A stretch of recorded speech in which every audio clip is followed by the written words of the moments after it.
Your entire existence is immoral, starting straight from your birth. Now, this may sound quite extreme, but I'll get into that in a minute. And this is all theoretical, by the way. I don't actually believe any of this. Anyway, this is day 66, getting closer, of talking into camera every single day for 100 days. Yeah, I'm back here again. I missed yesterday. I had a lot on, and I've got a big test tomorrow. I've got another one of them. Slightly less important this time, but still important. So I've been locked in the dungeons, and I've been very, very stressed. So I haven't been able to do this much, but I'm here. I'm back at it, and I'm just gonna do this. So, what am I on about? Antinatalism is the belief that giving birth is immoral. Now, so we've got pro-life, we've got pro-choice, and we've now got anti-life, because obviously we need a third option for those that are just too picky. What is antinatalism, and how does it make any sense at all? So antinatalism is the belief that giving birth is inherently immoral.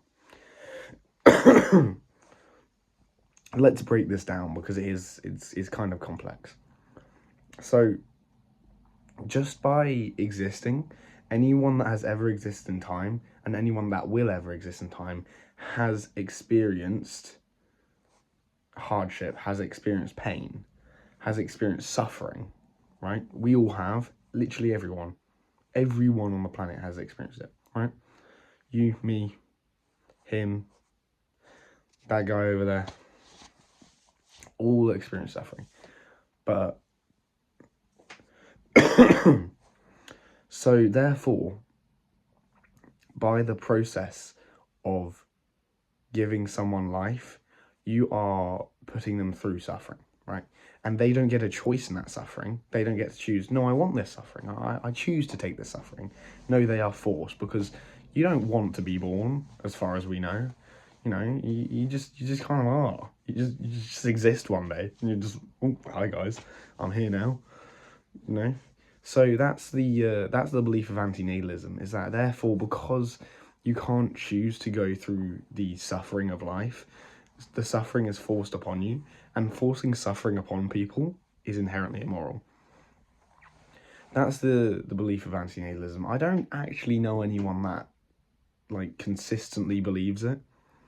And I'm happy I don't, because it's really inefficient, because if we all believed in it, then the society would just die, because there'd be no next generation. We'd all die off, and then the next generation, dead.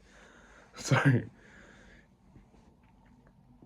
it's an interesting perspective to try sort of wrap your head around how people would actually think that, because it is a solid point, right?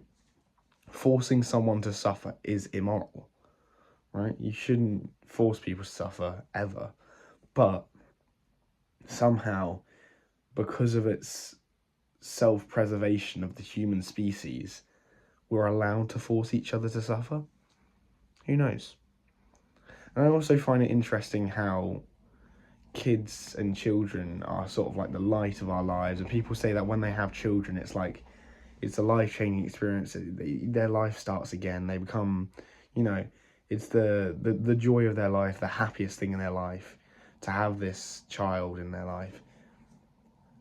But to be completely honest, there's lots of, that child is going to go through torture and through pain, and why would you want to have something that's going to go through pain? I mean, obviously you do anyway. Because life isn't just about the negatives. Life isn't just about the suffering. Life is also about the positives. Life is about happiness. Life is about moments. It's about experience. It's about art, and it's about love. It's about finding your way through life. And I think the meaning of life is life. The reason to live is to live.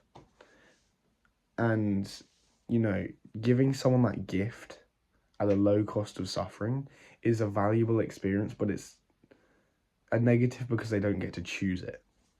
Anyway, That's antinatalism. It's a really strange belief, but it's kind of interesting. Goodbye.